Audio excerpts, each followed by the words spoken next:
Genesis 42. When Jacob learned that there was grain in Egypt, he said to his sons, "Why do you keep looking at one another? I have heard he said, that there is grain in Egypt. Go down and buy grain for us there, that we may live and not die." So 10 of Joseph's brothers went down to buy grain in Egypt. But Jacob did not send Joseph's brother Benjamin with his brothers, for he feared that harm might come to him.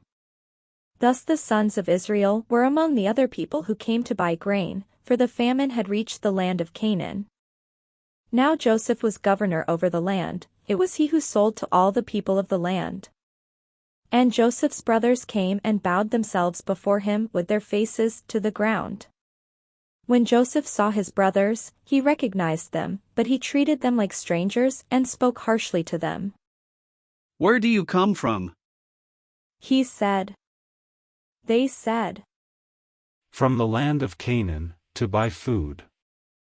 Although Joseph had recognized his brothers, they did not recognize him. Joseph also remembered the dreams that he had dreamed about them. He said to them, "You are spies, you have come to see the nakedness of the land."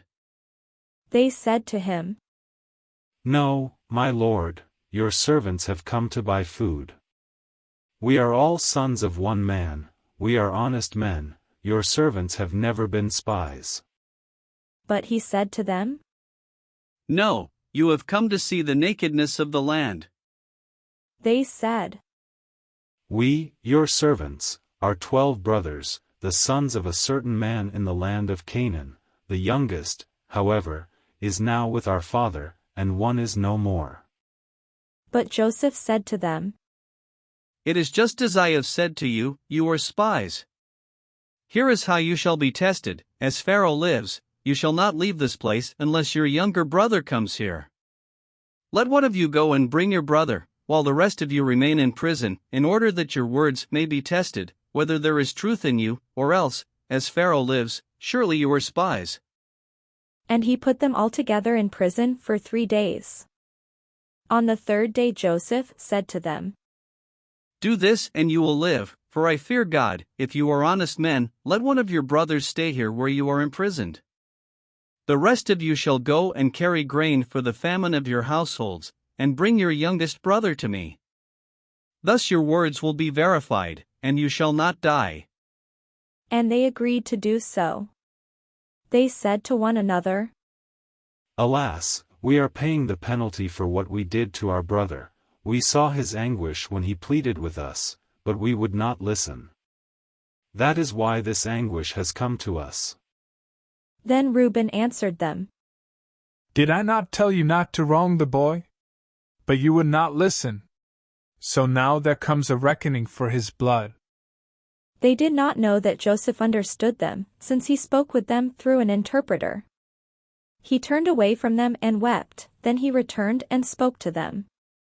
And he picked out Simeon and had him bound before their eyes. Joseph then gave orders to fill their bags with grain, to return every man's money to his sack, and to give them provisions for their journey. This was done for them. They loaded their donkeys with their grain, and departed. When one of them opened his sack to give his donkey fodder at the lodging place, he saw his money at the top of the sack. He said to his brothers, "My money has been put back, here it is in my sack." At this they lost heart and turned trembling to one another, saying, "What is this that God has done to us?" When they came to their father Jacob in the land of Canaan, they told him all that had happened to them, saying, "The man, the lord of the land, spoke harshly to us, and charged us with spying on the land. But we said to him, We are honest men, we are not spies. We are 12 brothers, sons of our father, one is no more, and the youngest is now with our father in the land of Canaan." Then the man, the lord of the land, said to us, "By this I shall know that you are honest men. Leave one of your brothers with me, take grain for the famine of your households, and go on your way. Bring your youngest brother to me, and I shall know that you are not spies but honest men." Then I will release your brother to you, and you may trade in the land. As they were emptying the sacks, there in each one's sack was his bag of money. When they and their father saw their bundles of money, they were dismayed.